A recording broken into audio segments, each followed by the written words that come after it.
का विरोध नहीं है, उनकी अपनी बातें हैं, अपनी मांग है और सरकार उन पर संकल्पित है उन्हें पूरा करने के लिए। हमने पूरे की भी है और आगे भी करेंगे।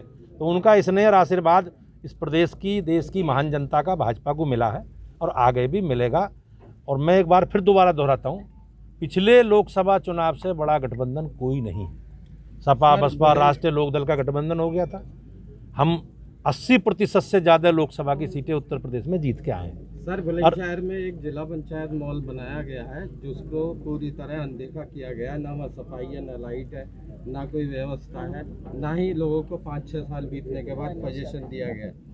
आपने ये विषय रखा है, मैं उसकी सारी जानकारी करके और आप लोगों के सम्मुख बहुत जल्दी उस विषय को आगे बढ़ाऊंगा। मंत्री जी, भाजपा के राष्ट्रीय अध्यक्ष आज मेरठ में आए हैं। बिल जो वापस हुआ है उसके बाद कहीं ना कहीं विपक्ष की राजनीति खत्म हो गई है। बिलों में जहाँ तक विषय है बिल का, किसानों के सम्मान में देश के प्रधानमंत्री ने जैसा कहा कि हम लोग कुछ लोगों को समझा नहीं पाए और हमने कानून वापस ले लिए। तो अब कोई विषय बचा नहीं है और दूसरे दलों को अपना जो उनका राजनीतिक एजेंडा उसमें देख रहे थे, वो मुझे लगता है उसमें निराशा लगेगी हाथ। लेकिन इसका सबसे बड़ा प्रदर्शन चुनाव में होना है, तो हमें चुनाव तक इंतजार करना पड़ेगा।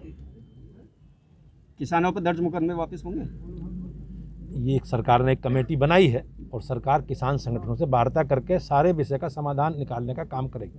सर, एक अंतिम सवाल है। आंगनबाड़ियों की संख्या प्रदेश के अंदर 4.5 लाख के करीब है और भी कई डिपार्टमेंटों के कर्मचारी अपनी डिमांड कर रहे हैं। 4.5 साल से उनका कहना है कि उनको अनदेखा किया गया। चुनाव सर पे है, सरकार क्या करेगी? सरकार, भारतीय जनता पार्टी चुनाव के लिए ही राजनीतिक क्षेत्र में काम नहीं करती। हम लोग सामाजिक क्षेत्र में अपने विचारधारा को आधार पर आगे करके चुनाव लड़ने का काम करते हैं। भारतीय जनता पार्टी का कार्यकर्ता 12 महीने 360 दिन जनता के बीच में रहता है।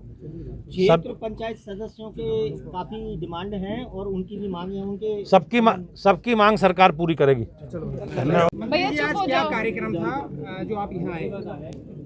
आज जिला पंचायत बुलंदशहर के द्वारा ग्रामीण क्षेत्रों के विकास के लिए जो परियोजनाएं हैं, उन 40 करोड़ की परियोजनाओं का शिलान्यास हुआ है और इसके कारण बुलंदशहर के विकास में, ग्रामीण क्षेत्रों के विकास में हम लोग एक बहुत बड़ा मील का पत्थर साबित होगा ये आज का कार्यक्रम।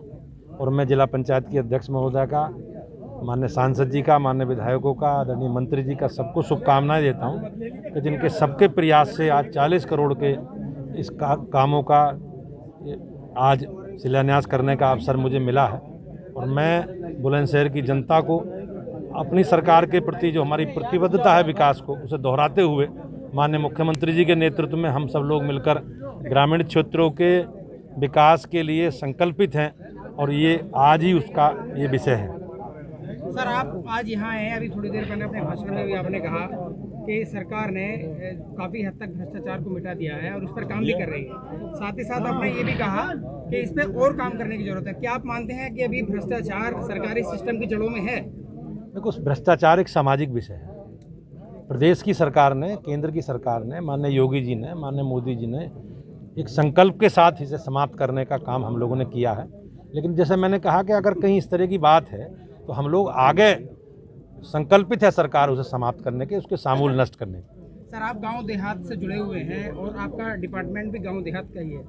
महंगाई चरम पर है, महंगाई मिटाने के लिए सरकार क्या कदम उठा रही है? साहब, महंगाई पिछले वर्षों में समय में कुछ महंगाई बढ़ी है, ये बात ठीक है, लेकिन सरकार ने महंगाई को नियंत्रित करने के कदम उठाए हैं। उसके कदमों के लिए आपने देखा होगा डीजल, पेट्रोल या जो भी और व्यवस्थित व्यवस्था है, उस व्यवस्था के तहत हम लोग काम कर रहे हैं और हमें विश्वास है कि सारी चीज़ें नियंत्रण में हैं, रहेंगी।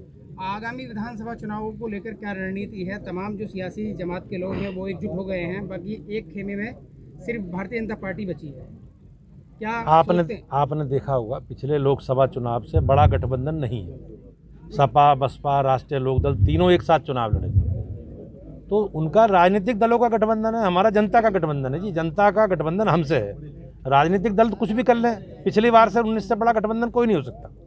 वेस्ट यूपी में काफ़ी विरोध ग्राउंड पे देखने को मिल रहा है, इस बात की चर्चा भी है। उस जो विरोध को किस तरह से आप मैनेज करेंगे, उसको किस तरह से आप वोट में तब्दील करेंगे?